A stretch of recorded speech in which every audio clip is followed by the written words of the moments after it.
Good morning students. Class 12 काफ़ी समय के बाद आपके सामने लाइव वीडियो में आए हैं। देखिए, इससे पहले मैंने क्लास 12 के बहुत से इम्पोर्टेंट क्वेश्चन करवाए हैं, आपके ऑब्जेक्टिव क्वेश्चन करवाए हैं। ठीक, उम्मीद है कि आप सबने उन वीडियो को देखा होगा और उन क्वेश्चन को किया होगा। ठीक, अगर नहीं देखा है तो आप उन क्वेश्चनों को जाकर करिए और उनको समझिए, और जो कोई भी दिक्कत आए तो आप कमेंट करके पूछिए। ठीक है। और वो क्वेश्चन आपके जो हैं वो आपके बोर्ड एग्ज़ाम प्लस आपके कंपटीशन एग्ज़ाम के लिए बहुत ज़्यादा इम्पॉर्टेंट है। उसमें बहुत सी क्वेश्चन ऐसे हैं जो कई बार कंपटीशन एग्ज़ाम में पूछे गए हैं। तो अगर आपने उन सबको नहीं देखा है तो आप जाकर उसको देखिए और कोई दिक्कत आए तो ज़रूर पूछिए। ठीक है। तो आज हम आपके सामने जो वीडियो लाए हैं, ये वीडियो बनाने की ज़रूरत इसलिए पड़ी हमको क्योंकि ऑब्जेक्टिव क्वेश्चन जो हम आपको कराने वाले हैं, जो आपका नेक्स्ट वीडियो आने वाला है ऑब्जेक्टिव क्वेश्चन का, तो उसमें इस टाइप के बहुत से क्वेश्चन पूछे गए हैं। और साथ में मैंने कंपटीशन एग्जाम के क्वेश्चन देखे तो उसमें इस टाइप के क्वेश्चन बहुत पूछे गए हैं। ठीक है। तो इसीलिए हमको ये वीडियो बनाना पड़ा। तो देखिए, ये वीडियो क्या है और इसमें हम क्या जानेंगे, तो चलिए जानते हैं। इसमें अगर आपने इस पूरे वीडियो को देख लिया तो यकीन मानिए कि आप कोई भी जो भी कंपटीशन आएगा और आवृतबीजी पौधों के जीवन इतिहास से कोई भी प्रश्न पूछा गया तो आप 100% वो क्वेश्चन कर पाएंगे, यकीन मानिए। चलिए देखते हैं। तो जो आज आपका टॉपिक है, विभिन्न पौधों में होने वाला परागण। मैंने आपको चैप्टर 2 में परागण पढ़ा दिया है, स्वपरागण परपरागण पढ़ा दिया है, बता दिया कि क्या होता है। लेकिन ये हमको इसलिए बनाना पड़ा क्योंकि जैसे आपसे पूछा गया कि बताइए खट्टी बूटी में किस प्रकार का परागण पाया जाता है, तो स्वपरागण पाया जाता है। ठीक, आपसे पूछा जाए, मान लो 4 विकल्प, पौधों के 4 विकल्प दे दिए आपको, और चारों विकल्प में आपसे पूछा जाए कि बताइए कि इन विकल्पों में से किस में स्वपरागण पाया जाता है या किस में परपरागण पाया जाता है। आपसे पूछा जाए क्वेश्चन कि बताइए जिमीकंद में किसके द्वारा जो है परागण होता है या कौन सा परागण होता है। आपसे पूछ दिया जाए हाथी कौन सा परागण करता है। ठीक, हाथी के द्वारा किस पौधे में परागण होता है। या आपसे पूछा जाए ऑर्निथोफिली क्या होता है, आपसे पूछा जाए क्रेटोफिली क्या होता है। इस टाइप से ढेर सारे प्रश्न पूछे जाएंगे आपसे, और ये कंपटीशन की दृष्टि से बहुत ही ज्यादा मोस्ट इंपॉर्टेंट क्वेश्चन है। तो चलिए देखते हैं क्या है ये। तो टॉपिक है विभिन्न पौधों में होने वाला परागण, पॉलिनेशन इन डिफरेंट प्लांट्स। ठीक, तो जो विभिन्न प्रकार के पौधे हैं, जैसे मक्का है, रोमैक्स है, खट्टी बूटी है, मटर है, और सॉल्विया है, इस टाइप से जो पौधे होते हैं तो उन पौधों में कौन सा परागण पाया जाता है और किसके द्वारा होता है। ठीक, तो चलिए देखते हैं। तो सबसे पहले परागण, मैंने परागण आपको बताया था कि क्या होता है। अगर आपने परागण और स्वपरागण नहीं पढ़ा है तो आप क्लास 12 की प्लेलिस्ट में जाकर, वीडियो में जाकर, वहां से आप परागण और परपरागण के या स्वपरागण के जो वीडियो है आप उसको वहां पर जाकर देख सकते हैं और अच्छी तरीके से वहां पर समझ सकते हैं। फिर भी हम आपको बता देते हैं परागण क्या होता है कि जब, जैसे मान लेते हैं ये कोई फ्लावर है, ठीक, जैसे ये कोई पुष्प के भाग है, आपको पुष्प के भाग पूरा पढ़ाया है हमने। ठीक, ये अपना परागकोश है और परागकोश से परागकण निकलकर वर्तिकाग्र पर पहुंचते हैं। ये क्या है, परागकण है, परागकण है ये परागकण, और ये क्या है आपका वर्तिकाग्र है। क्या है ये, वर्तिकाग्र है। तो जब परागकण, ये परागकण, जब परागकण वर्तिकाग्र पर पहुंचता है तो इस क्रिया को परागण बोलते हैं। ठीक है, कौन सी चीज, परागकण कहां पहुंचता है, पौधे के वर्तिकाग्र पर पहुंचता है। ये क्रिया क्या कहलाती है, ये क्रिया कहलाती है आपकी परागण, पॉलिनेशन। परागण आपका 2 प्रकार का हो सकता है, स्वपरागण या परपरागण। अब स्वपरागण क्या होता है, देखिए मान लेते हैं ये पौधा है और यहां पर ये सब फ्लावर लगे हुए हैं। ठीक, इस पौधे के परागकण, इस पौधे के, और ये फ्लावर है, ये क्या है, पुष्प है, ये क्या है आपका पुष्प है। इस पुष्प के परागकण इसी के वर्तिकाग्र पर गिर जाए, या इस पुष्प के जो परागकण है इसी पौधे के दूसरे, पौधा एक ही रहा, पौधा कैसा है, पौधा एक ही है, जो पौधा है पौधा एक ही है, लेकिन पुष्प इसका दूसरा भी हो सकता है, लेकिन पौधा एक ही रहेगा।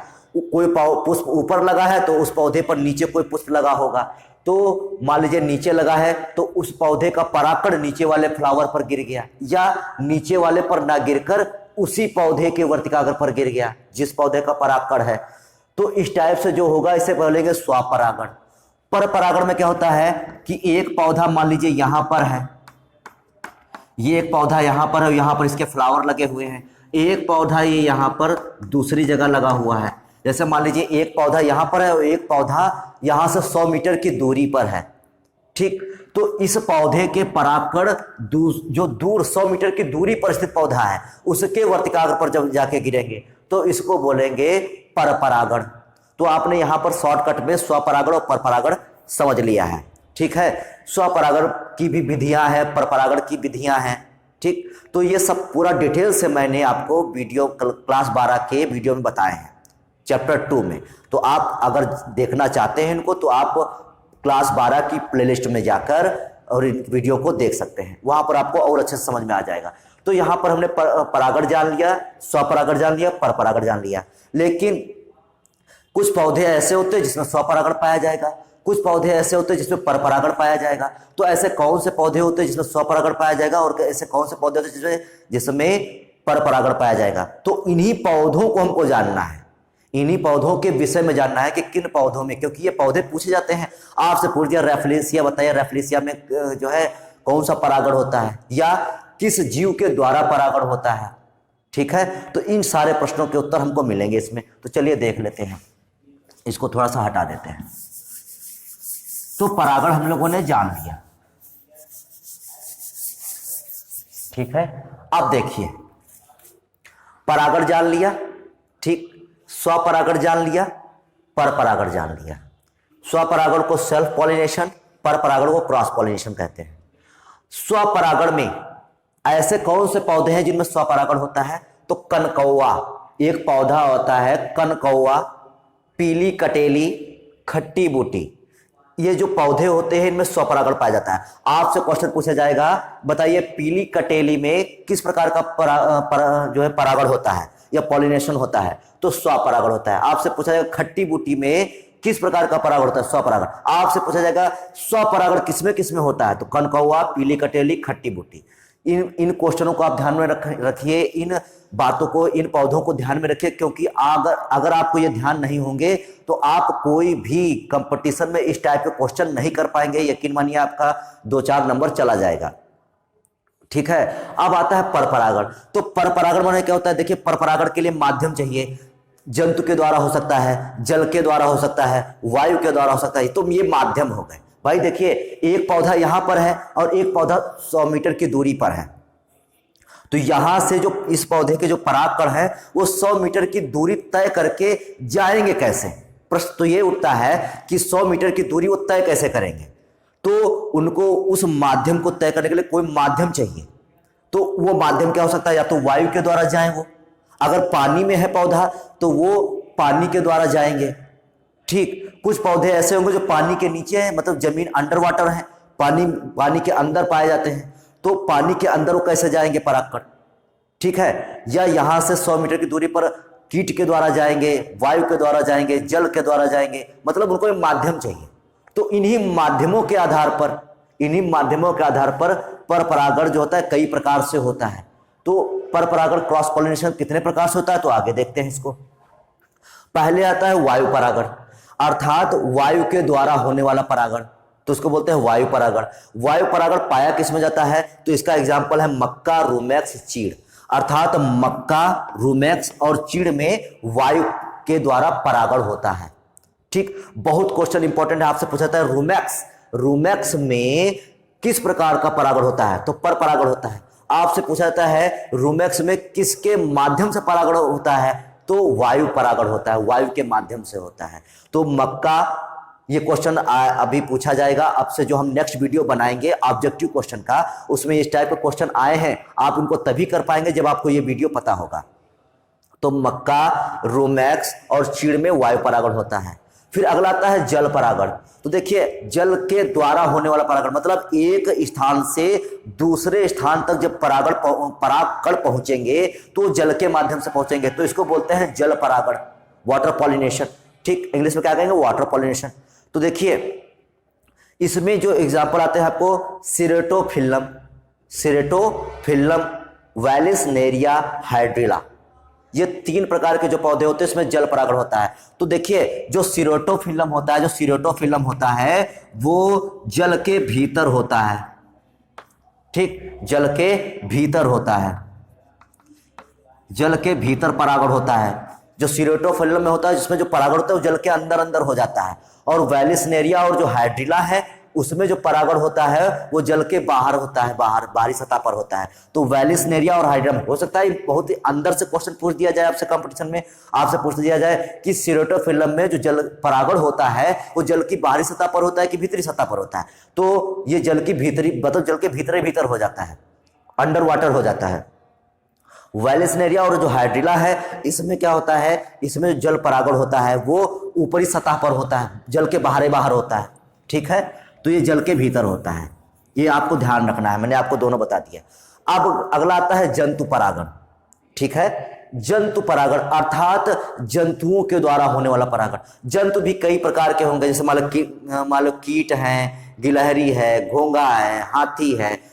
ठीक, तो इस टाइप से बहुत से जंतु आते हैं। तो कौन सा जंतु कौन सा परागण करेगा और किस में करेगा, तो हम इसमें जानेंगे। इसको जंतु परागण को इंग्लिश से क्या कहते हैं, जू पॉलिनेशन। जंतु को क्या कहते हैं, जू। ठीक है, और परागण को क्या कहते हैं, पॉलिनेशन। ठीक, तो इसे बोलते हैं जू पॉलिनेशन। तो जंतु परागण किसके द्वारा होता है, तो देखिए, पहला इसमें है कीट द्वारा। कीट आप लोग जानते हैं, मधुमक्खी हो गया, मक्खी हो गया, या और भी जंतु जैसे कीट। आप लोगों ने पूरा आर्थ्रोपोडा संघ पढ़ा होगा। आर्थ्रोपोडा संघ में आपका एक जो क्लास इंसेक्टा आता है, उस क्लास इंसेक्टा में सभी कीट रखे गए हैं। ठीक, तो आर्थ्रोपोडा का जो क्लास इंसेक्टा होता है उसको कीट वर्ग बोलते हैं। और ये कीटों के द्वारा पॉलिनेशन होता है, कीटों के द्वारा परागण होता है। तो कुछ ऐसे पौधे होते हैं जिसमें कीटों के द्वारा पड़ते हैं, जैसे सॉल्विया। तो जो सॉल्विया होता है उसमें कीटों के द्वारा परागण होता है, इसमें मधुमक्खी के द्वारा होता है। अभी बताएंगे, इसका पूरा एक्सप्लेनेशन देंगे जब हम आपको इसका ऑब्जेक्टिव कराएंगे, तो आपको बताएंगे कि सॉल्विया में कैसे परागण होता है। ठीक, तो लेकिन यहां पर हम जान लेते हैं कि सॉल्विया है, मटर है, अंजीर है, इस टाइप के जो पौधे होते हैं उसमें जो परागण होता है वो कीटों के द्वारा होता है। किसके द्वारा, आपसे पूछा जाएगा सॉल्विया में किसके द्वारा परागण होता है, तो कीट के द्वारा होता है। कौन सा परागण होता है, तो देखिए, जंतु परागण होता है। अब जंतु परागण क्या है, ये पर परागण होता है। ठीक, तो चाहे अगर आपसे जंतु परागण पूछा जाए कि जंतु परागण किसमें होता है, तो कीट में होता है, कीटों के द्वारा होता है। तो देखिए, कीट के द्वारा परागण किसमें होता है, साल्विया नामक पौधे में होता है, मटर में होता है, अंजीर में होता है। तो इन जो पौधे होते हैं इसमें कीटों के द्वारा परागण पाया जाता है। अगला आता है पक्षी। अब आपसे पूछा जाएगा क्वेश्चन कि पक्षियों द्वारा होने वाले परागण को कहते क्या है, तो इसको बोलते हैं ऑर्निथोफिली। बहुत इंपॉर्टेंट, इसको दिमाग में बिठा लीजिए, आप पक्का दिमाग में बिठा लीजिए। ये क्वेश्चन बहुत पूछे गए हैं कंपटीशन में कि पक्षियों के द्वारा होने वाला परागण क्या कहलाता है, तो ऑर्निथोफिली कहलाता है। ऑर्निथोफिला, ORNITHOPHILLY। ठीक, तो ऑर्निथोफिली है, ये पक्षियों के द्वारा जो परागण होता है उसको बोलते हैं ऑर्निथोफिली। अब पक्षियों के द्वारा परागण होता किसमें है, तो बिग्नोनिया, पगारा, सेमल और स्ट्रेलिटिजिया। तो इस टाइप के जो पौधे होते हैं इनमें क्या होता है, इनमें पक्षियों के द्वारा परागण होता है। ठीक है, पक्षी परागण को लेकर एक स्थान से दूसरे स्थान तक, दूसरे पौधे तक पहुंचा देते हैं। तो इसमें पक्षियों के द्वारा परागण होता है और इसको बोलते हैं ऑर्निथोफिली। अगला आता है घोंघा के द्वारा होने वाला परागण। ठीक, घोंघा के द्वारा होने वाले परागण को क्या कहते हैं, मैलेकोफिली। मोस्ट इंपॉर्टेंट, दिमाग में बिठा लीजिए आप, बहुत पूछता है कि घोंघा के द्वारा होने वाला परागण क्या कहलाता है, तो मैलेकोफिली कहलाता है। क्या कहलाता है, मैलेकोफिली कहलाता है। और घोंघा के द्वारा परागण होता किसमें है, तो जिमीकंद और सर्पपादप में आपका घोंघा के द्वारा परागण होता है। ठीक है। लेकिन आपको बता दें जिमीकंद और सर्वपादप में घोंघा के द्वारा तो परागण होता है, साथ में कीटों के द्वारा भी होता है, ठीक है। लेकिन घोंघा के द्वारा मोस्टली होता है, कीटों के द्वारा कम मात्रा में पाया जाता है। तो यहां पर इसको हमको ध्यान रखना है। अगर मान लीजिए दोनों दे दिया कि जो है घोंघा के द्वारा और दूसरा विकल्प दिया कीटों के द्वारा और तीसरा विकल्प दे दिया ए और बी दोनों, तो हम दोनों लगाएंगे, ठीक। अगर मान लीजिए कीट नहीं देगा, केवल घोंघा देगा, ठीक है, तो हम घोंघा लगाएंगे। अगर घोंघा, कीट या अन्य और दे दिए विकल्प 4 में से, तो हम वहां पर कीट छोड़ देंगे, घोंघा लगाएंगे, ठीक है। तो घोंघा क्योंकि हमारा सर्वोपरि जो विकल्प होगा वो हमारा घोंघा होगा, उसके बाद कीट आएगा। कीट कम मात्रा में करते हैं लेकिन करते जरूर हैं, तो ठीक। तो यहां पर हमने आपको बता दिया मोस्टली किसके द्वारा होता है, घोंघा के द्वारा। विकल्प अगर दोनों दिए हैं तो हम घोंघा लगाएंगे, अगर दोनों विकल्प सही वाला ऑप्शन दिया है तो ए और बी दोनों दिया है तो हम दोनों लगा देंगे, ठीक। तो घोंघा हमारा इसमें विकल्प सही होगा, जिसमें जो घोंघा होगा वो जिमीकंद और सर्वपादप में जो है परागण कराता है।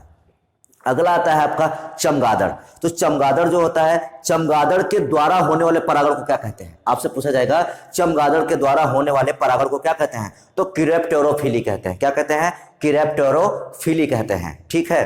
तो किरेप्टेरोफिली जो होता है वो चमगादड़ के द्वारा होने वाले परागण को कहलाते हैं। अब चमगादड़ किसमें परागण करता है, तो चमगादड़ जो होता है कचनार का एक पेड़ होता है, तो कचनार में, और कदम का पेड़ आप लोगों ने जान देखा होगा या जानते भी होंगे। तो कदम और जो कचनार होता है, तो इन दो पौधों में चमगादड़ के द्वारा परागण होता है।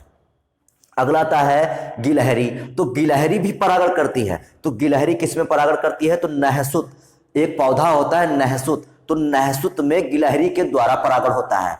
अगला आता है हाथी। तो हाथी भी परागण करता है। देखिए बहुत इंपॉर्टेंट क्वेश्चन पूछ सकता है आपसे, क्योंकि आप लोग समझेंगे कि हाथी भी परागण करा सकता है। तो हाँ, हाथी भी परागण कराता है। तो जो आपका जो हाथी होता है, वो हाथी एक पौधा होता है रैफ्लिशिया, तो रैफ्लिशिया पुष्प में परागण करता है। रैफ्लिशिया विश्व का सबसे बड़ा फ्लावर होता है, ठीक। रैफ्लिशिया विश्व का सबसे बड़ा फ्लावर होता है, और रैफ्लिशिया जो होता है वो उसमें जो परागण कराता है वो हाथी कराता है, ठीक। तो इस टाइप से हमारा जंतु परागण भी निपट गया, जंतु परागण भी समाप्त हो गया।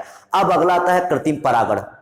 कृत्रिम परागण क्या होता है, कृत्रिम परागण में क्या होता है, ये मनुष्य के द्वारा किया जाता है। मनुष्य क्या करता है, जैसे एक आप लोगों ने बहुत से दलहन अनुसंधान या बहुत से अनुसंधान केंद्र देखे होंगे, पौधों वाला, एग्रीकल्चर वाला।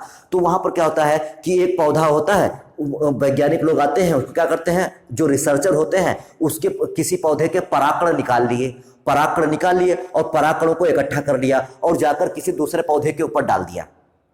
परागकण निकाल लिया, किसी दूसरे पौधे के ऊपर उठाकर डाल दिया जाकर, तो ये कहलाया कृत्रिम परागण। क्यों, क्योंकि इसको प्रकृति ने नहीं किया, इसको किया किसने, मनुष्य ने किया, तो इसलिए कहलाता है ये कृत्रिम परागण। और कृत्रिम परागण किसके द्वारा किया जाता है, तो ये मनुष्य के द्वारा किया जाता है, ठीक।